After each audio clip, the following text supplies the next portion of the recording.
Assalamualaikum warahmatullahi wabarakatuh. Perkenalkan, kami dari kelompok 1. Saya Muhammad Ridho dan rekan saya Rivia Yonalestari dan Alifa Delia Putri akan menjelaskan materi pertemuan 1 pada mata kuliah Media Pembelajaran Ekonomi dan Teknologi Informasi Komunikasi. Materi pertama yang A, konsep media pembelajaran, sumber belajar, dan alat peraga. Konsep media pembelajaran. Konsep media pembelajaran adalah segala alat, bahan, ataupun segala sumber data, baik itu hard copy ataupun soft copy, yang digunakan oleh seorang guru untuk mencapai atau menjelaskan isi, pesan, ataupun makna yang akan disampaikan agar seorang siswa tersebut paham dan tahu kemana arah tujuan dari proses pembelajaran tersebut. Atau dengan kata lain, konsep media pembelajaran adalah sebuah media yang digunakan oleh seorang guru untuk merangsang suatu pikiran, perasaan, dan perhatian seorang siswa agar tertuju hanya satu kepada pokok proses pembelajaran, yang mana proses pembelajaran ini dengan menggunakan media pembelajaran akan memudahkan seorang guru agar makna dan pesan yang tadi akan disampaikan itu dapat benar-benar tersampaikan kepada seorang siswanya. Di dalam konsep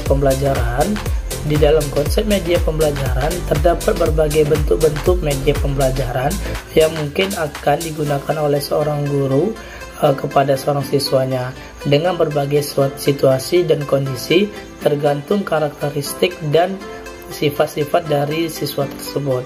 Yang mana konsep media pembelajaran yang pertama dapat berbentuk media pembelajaran cetak, yang mana media pembelajaran cetak adalah segala sumber media pembelajaran yang berasal dari teks, gambar, ataupun ilustrasi lainnya, baik itu berbentuk cetak ataupun tidak.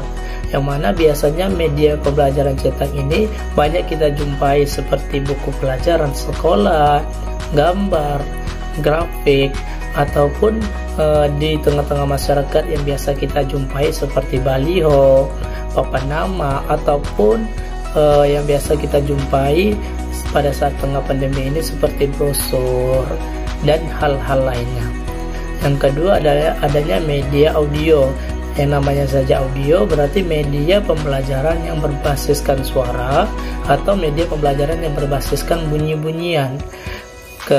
Biasanya media audio ini adalah media pembelajaran yang pendekatannya lebih kepada siswa yang suka lebih mendengar daripada mengamati gitu, karena media pembelajaran audio ini adalah siswa yang jika lebih suka menggunakan media pembelajaran audio adalah siswa yang disebut dengan siswa auditori, atau dengan kata lain ada siswa yang suka lebih mendengar. Nah, contohnya saja dalam kehidupan sehari-hari kita, dahulu kita pada saat sekolah disuruh menghafal lagu bahasa Inggris, yang mana notabene kita adalah bukan orang Inggris. Maka biasanya untuk kita lebih cepat menghafal lagu Inggris tersebut, kita lebih suka mendengarkan musik-musik Inggris, baik itu dari playlist lagu ataupun dari YouTube. Maka media audio tersebutlah lebih cocok ketika digunakan pada saat tersebut. Yang ketiga, adanya media audio visual, berarti adanya audio dan adanya visual. Yang mana media pembelajaran ini adalah media pembelajaran yang disertai oleh gambar dan bunyi secara bersamaan. Contohnya media film bioskop, film di televisi, ini ataupun game ataupun animasi media pembelajaran lainnya. Yang keempat, adanya multimedia interaktif, yang mana media pembelajaran yang berbasiskan multimedia yang dipasang atau dipantau oleh sebuah alat pengontrol, yang mana antara pengguna dan aplikasi multimedia tersebut adalah mempunyai ikatan ikatan timbal balik antara pengguna dan media tersebut. Misalnya saja adanya sekarang media interaktif, games pembelajaran gitu, misalnya games teka-teki, berarti games tersebut memiliki timbal balik antara games dan anak tersebut, yang mana jika games tersebut tidak akan terselesaikan teka-teki tersebut jika tidak anak tersebut yang menyelesaikannya. Oke, lanjut. Adanya yang kelima, media pembelajaran e-learning atau yang biasa kita sebut dengan electronic learning, yang mana media pembelajaran ini adalah media pembelajaran yang lebih berbasiskan web, yang media pembelajaran ini menggunakan jaringan internet. Seperti yang kita ketahui, di tengah pandemi corona saat ini, media pembelajaran e-learning tersebut sangat-sangat penting ada di kalangan guru, dosen, mahasiswa ataupun siswa untuk menunjang komunikasi antara pembelajaran dari guru dan siswa. Contohnya e-learning yang biasa kita jumpai adalah Classroom, Google Meet, ataupun hal lainnya, ataupun yang biasa kalau di kampus kita ada namanya e-learning WNP. Maka e-learning inilah yang membantu seorang guru ataupun seorang dosen menyampaikan isi materi apa yang akan disampaikan kepada seorang siswanya yang berbasiskan web pada jaringan internet dunia maya. Selanjutnya yang terakhir adalah media realia, yang mana media pembelajaran media realia ini adalah media pembelajaran yang berdasarkan objek nyata. Apa sih objek nyata? Objek nyata adalah media pembelajaran yang benar-benar berdasarkan dari objek tersebut. Contoh, di dalam kelas seorang guru ingin menjelaskan mengenai kelakuan makhluk sosial. Berarti seorang guru tersebut sedang menjelaskan bagaimana karakteristik dan sifat dari makhluk sosial, yaitu siapa? Manusia. Atau contoh lainnya, seorang guru sedang menjelaskan tentang bagaimana proses fotosintesis pada sebuah tumbuhan. Berarti dengan kata lain, seorang guru langsung menjelaskan objek nyatanya tumbuhan, dan seperti inilah terjadinya fotosintesis tersebut. Seperti itu. Berarti media realia ini adalah media pembelajaran yang berdasarkan langsung kepada objek nyatanya. Contohnya tadi adalah tumbuhan, bebatuan pun bisa juga masuk, candi, pepohonan, ataupun hal lainnya. Lanjut. Selanjutnya adalah sumber belajar. Seperti yang kita ketahui, di dalam media pembelajaran, sumber belajar pun sangat penting dan sangat kaitannya terhadap media pembelajaran. Sumber belajar atau biasa kita sebut dengan learning resource adalah segala sumber pembelajaran, baik itu berupa data ataupun orang ataupun file-file, yang mana sumber data ini kan digunakan oleh seorang guru untuk menyampaikan maksud dari materi yang akan disampaikan, atau dengan kata lain adalah sumber belajar adalah segala sumber pembelajaran yang digunakan oleh peserta didik untuk mencapai dan menggali segala informasi pembelajaran, ya baik itu yang telah terkombinasi secara terpisah ataupun tidak, dengan tujuan mencapai tujuan pembelajaran tersebut secara lebih optimal. Di dalam sumber pembelajaran ini memiliki berbagai macam bentuk. Antara lain, yang pertama adalah sumber belajar berbentuk pesan.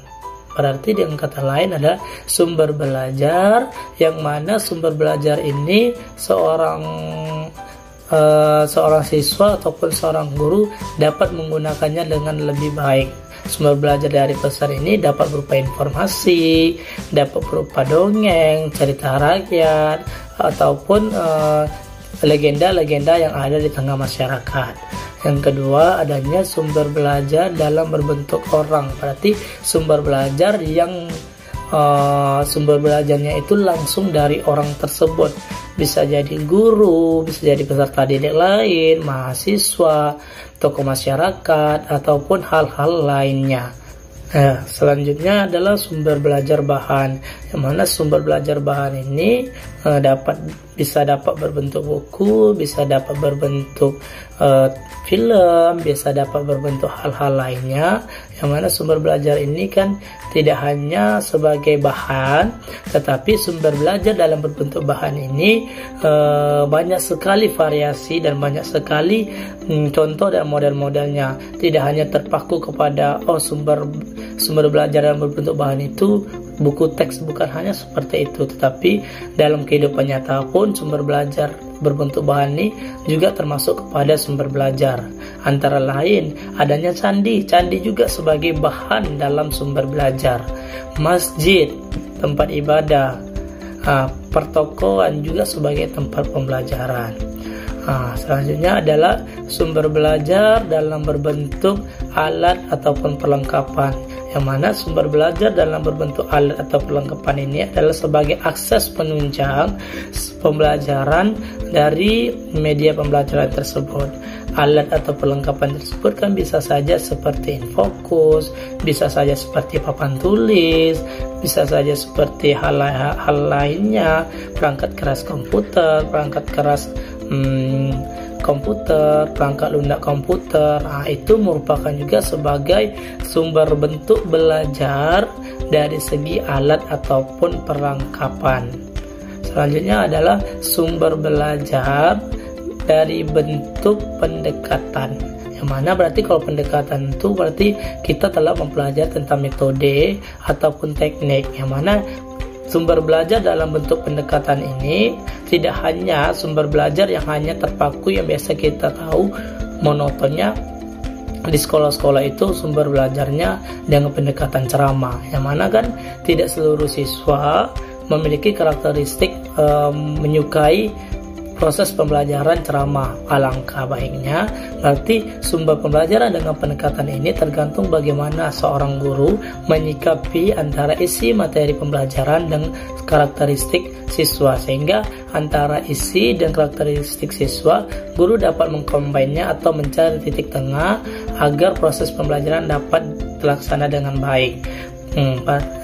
Oleh karena itu sumber belajar dengan pendekatan ini bisa jadi seorang siswa itu dapat memahami pembelajaran itu dari seminar, dari diskusi, dari pemecahan masalah dan lain-lainnya, tidak hanya sekedar ceramah saja. Yang terakhir adalah sumber belajar dalam bentuk lingkungan. Berarti sumber belajar dalam bentuk lingkungan apa saja yang selagi lingkungan tersebut masih memberikan dampak terhadap proses pembelajaran yang positif.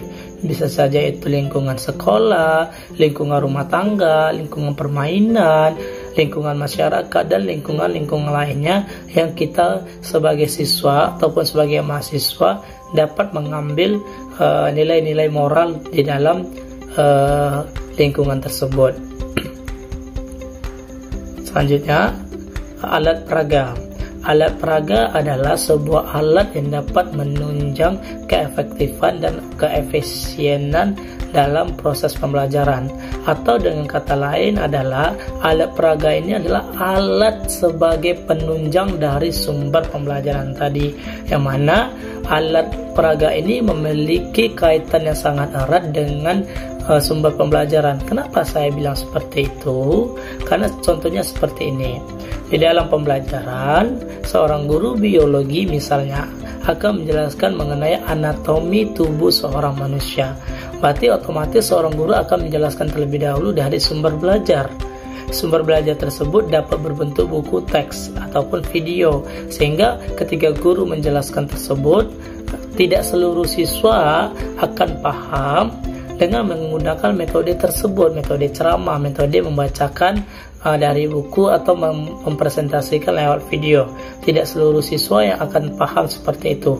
Ada kalanya seorang siswa itu paham ketika dijelaskan secara langsung dengan alat peraganya. Maka disinilah peran dari alat peraga tadi adalah sebagai alat penunjang tadi. Ketika guru tadi telah menjelaskan anatomi tubuh itu seperti ini, bagiannya seperti ini dari sumber belajar tadi, maka alat peraga tadi adalah dikeluarkannya lah mungkin torso atau patung dari anatomi tubuh. Jadi ketika guru menjelaskan dari sumber belajar, guru juga akan menjelaskan dari alat peraga yang ada tadi. Maka alat peraga, sumber pembelajaran, media pembelajaran, ketiga tersebut memiliki hubungan yang sangat-sangat kuat dan sangat-sangat kaitannya sangat-sangat erat di dalam proses penunjangan pembelajaran pada era zaman sekarang, apalagi di era zaman teknologi sekarang. Selanjutnya, poin yang B adalah media pembelajaran sebagai komponen sistem pembelajaran. Seperti yang kita ketahui, proses pembelajaran merupakan suatu proses komunikasi yang secara langsung antara guru dan antara siswa, yang mana suatu proses pembelajaran tersebut ketika guru ketika guru tidak menggunakan media pembelajaran di dalam proses pembelajaran tersebut, komunikasi tersebut dikatakan lebih monoton. Karena apa? Media pembelajaran di era zaman sekarang memiliki komponen sistem yang sangat-sangat penting. Kenapa saya seperti bilang itu? Di era teknologi sekarang, media pembelajaran itu adalah media pembelajaran yang sangat menunjang guru dan siswa dalam menyampaikan isi materi. Apalagi tanpa adanya media pembelajaran sekarang, komunikasi antara guru dan siswa tidak berjalan dengan optimal. Kenapa saya bilang seperti itu? Misalnya contoh seperti ini. Di dalam kelas, seorang guru hanya menjelaskan pembelajaran itu hanya dari buku teks saja, hanya dari satu sumber saja. Terkadang apalagi kita di era zaman sekarang, pembelajaran yang seperti itu lebih banyak menonton, lebih banyak membosankan kepada siswa. Oleh karena itu, media pembelajaran itu banyak, hingga guru harus pandai mengcombine antara media pembelajaran dan karakteristik siswa. Jangan hanya seorang guru itu melakukan pembelajaran itu dengan cara metode ceramah, dan ceramah. Oleh karena itulah di sini perannya media pembelajaran sebagai akses penunjang seorang guru dalam menjelaskan sebuah materi. Di dalam media pembelajaran juga hakikatnya bukan sebagai penentu keberhasilan hasil pembelajaran seseorang, bukan. Tetapi media pembelajaran akan berhasil jika guru itu tergantung kepada bagaimana guru tersebut menjelaskan pertama isi pesannya. Bagaimana guru menggunakan media pembelajaran ini agar isi pesan tersebut sampai. Yang kedua, bagaimana guru dapat menjelaskan pesan yang akan disampaikan dengan media pembelajaran yang ada. Yang ketiga, bagaimana guru dapat melihat karakteristik pesan, baik itu pesan dari materi ataupun karakteristik dari siswa tersebut, sehingga antara media pembelajaran dan siswa dapat terkombinasi dengan baik. Oleh karena itu, media pembelajaran sebagai komponen sistem pembelajaran di era teknologi sekarang itu sangat penting. Tanpa adanya media pembelajaran, semua proses pembelajaran tidak dapat berjalan secara optimal, karena proses pembelajaran akan terjadi secara lebih verbal. Verbal di sini maksudnya lebih monoton dan lebih tidak ada variasinya. Oleh sebab itu, ketika adanya media pembelajaran tersebut, kita sebagai guru dan kita sebagai siswa dapat benar-benar menggunakan media pembelajaran tersebut dengan baik. Baiklah, pada kesempatan kali ini kita akan membahas terlebih dahulu fungsi dari media pembelajaran. Fungsi media pembelajaran itu ada dua secara umum dan menurut para ahli. Nah, menurut para ahli itu ada 4 fungsi media pembelajaran. Yang pertama, fungsi atensi. Yang kedua, fungsi afektif. yang ketiga fungsi kognitif, dan yang keempat fungsi kompensatoris. Untuk selanjutnya yaitu fungsi media pembelajaran secara umum. Nah, fungsi media pembelajaran secara umum yang pertama yaitu dapat menarik perhatian siswa dengan adanya media pembelajaran ini. Yang kedua itu dapat memperjelas informasi yang disampaikan atau pesan yang disampaikan oleh guru. Yang ketiga, mengatasi keterbatasan ruang, waktu, dan biaya. Yang keempat itu menghindari kesalahtafsiran. Yang kelima, dapat mengakomodasi perbedaan tipe gaya belajar siswa. Yang keenam, itu dapat mencapai tujuan pembelajaran secara efektif. Nah, untuk selanjutnya yaitu pembahasan mengenai manfaat dari media pembelajaran. Tentunya banyak manfaat yang didapat dengan adanya media pembelajaran, terutama bagi guru dan siswa. Yang pertama, bagi guru itu dapat memudahkan guru dalam menyampaikan materi yang rumit. Yang kedua, metode pembelajaran yang digunakan bisa lebih bervariasi agar siswa tidak bosan dengan menyampaikan pelajarannya. Nah, yang ketiga, efisiensi waktu dan biaya serta tenaga. Yang keempat itu dapat lebih mudah memfokuskan siswa pada materi yang sedang dipelajari. Yang kelima, menata kelas agar lebih hidup dan interaktif suasananya. Yang keenam, membuat siswa lebih aktif di kelas, tidak mudah merasa bosan dengan media pembelajaran tadi. Nah, yang ketujuh, tercapainya tujuan pembelajaran secara efektif dan efisien. Yang selanjutnya itu manfaat media pembelajaran bagi siswa. Nah, selain bagi guru, bagi siswa juga ada manfaat media pembelajaran. Yang pertama, bisa lebih memahami materi yang disampaikan oleh guru. Nah, yang kedua itu pembelajaran lebih menyenangkan dan mudah dimengerti oleh siswa. Selanjutnya, kualitas belajar siswa itu bisa meningkat dengan adanya media pembelajaran ini. Yang keempat itu proses belajar dapat dilakukan di mana saja. Dan yang kelima, mendukung pembelajaran mandiri dan otodidak. Otomatis jika siswa sudah memahami dengan adanya media pembelajaran ini, siswa akan mencoba melatih diri sendiri untuk belajar sendiri mengenai pembelajaran yang telah disampaikan oleh guru di dalam kelas. Yang selanjutnya itu membangkitkan motivasi, minat, dan keinginan belajar siswa dengan adanya media pembelajaran tadi. Materi selanjutnya, media pembelajaran dan teknologi.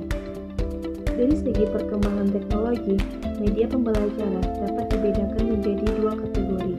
Yang pertama, pilihan media tradisional, dan yang kedua, media pilihan teknologi mutakhir. Media tradisional dapat dibedakan menjadi yang pertama, visual diam yang diproyeksikan. Contohnya seperti proyeksi overhead, slide, dan film stack. Yang kedua, visual yang tidak dapat diproyeksikan. Contohnya seperti foto, gambar, diagram, grafik, dan majalah. Yang ketiga, penyajian multimedia. Misalnya, slide plus suara. Contohnya seperti PowerPoint yang dimasukkan suara dan gambar. Yang keempat, visual dinamis yang diproyeksikan. Contohnya seperti film, video, dan televisi. Yang keempat, cetak. Misalnya seperti buku teks, modul, majalah ilmiah. Yang keenam, permainan. Media yang digunakan dalam permainan ini adalah seperti permainan teka-teki, simulasi, dan permainan papan. Yang ketujuh, realita. Seperti model, secara spesimennya seperti manipulatif atau contohnya boneka dan peta. Media teknologi mutakhir dapat dibedakan menjadi yang pertama, media yang berbasis telekomunikasi, misalnya seperti perkuliahan jarak jauh. Contohnya seperti saat ini kita melakukan perkuliahan secara online. Media yang digunakan adalah seperti e-learning, portal, Zoom dan Google Meet. Yang kedua, media berbasis mikroprosesor, contohnya seperti permainan komputer dan komputer atau video. Selanjutnya, tujuan penggunaan media pengajaran. Penggunaan media pengajaran sangat diperlukan dalam meningkatkan minat dan perhatian siswa dalam belajar dalam menggunakan media yang telah digunakan oleh guru atau pendidik. Tujuan yang pertama adalah 1. Agar proses mengajar yang sedang berlangsung dapat berjalan dengan tepat guna dan daya guna. Yang kedua, untuk mempermudah guru untuk memberikan informasi materi pembelajaran kepada anak didiknya. Yang ketiga, untuk mempermudah bagi anak didik dalam memahami atau mendalami materi yang telah disampaikan oleh guru atau pendidik. Yang keempat, untuk dapat mendorong keinginan anak didik dalam mencari lebih banyak dan lebih mendalami lagi materi yang telah disampaikan oleh guru atau pendidik. Yang kelima, untuk menghindari salah pengertian atau salah paham antara anak didik yang satu dengan yang lain terhadap apa yang telah disampaikan oleh guru atau pendidik. Materi selanjutnya, prinsip-prinsip pemilihan media. Prinsip-prinsip pemilihan media ini merujuk kepada pertimbangan guru dalam memilih dan menggunakan media pembelajaran yang ingin dimanfaatkan dalam kegiatan belajar mengajar. Hal ini disebabkan adanya beraneka ragaman media pembelajaran yang digunakan dan dimanfaatkan dalam proses belajar mengajar. Prinsip yang pertama, media yang dipilih harus sesuai dengan tujuan dan materi pembelajaran, metode mengajar yang digunakan, serta klasifikasi siswa yang belajar, artinya tingkat pengetahuan siswa, bahasa siswa, dan banyaknya siswa yang belajar. Prinsip yang kedua, untuk dapat memilih media yang tepat, guru harus mengenal ciri-ciri dari setiap media pembelajaran yang digunakan nantinya. Yang ketiga, pemilihan media pembelajaran harus berorientasi kepada siswa. Artinya, pemilihan media ini digunakan untuk meningkatkan efektivitas siswa dalam belajar dengan cara meningkatkan minat belajar dan perhatian belajar dalam proses mengajar. Yang keempat, pemilihan media harus mempertimbangkan pengadaan dana, ketersediaan bahan media, mutu media, dan lingkungan fisik tempat siswa belajar.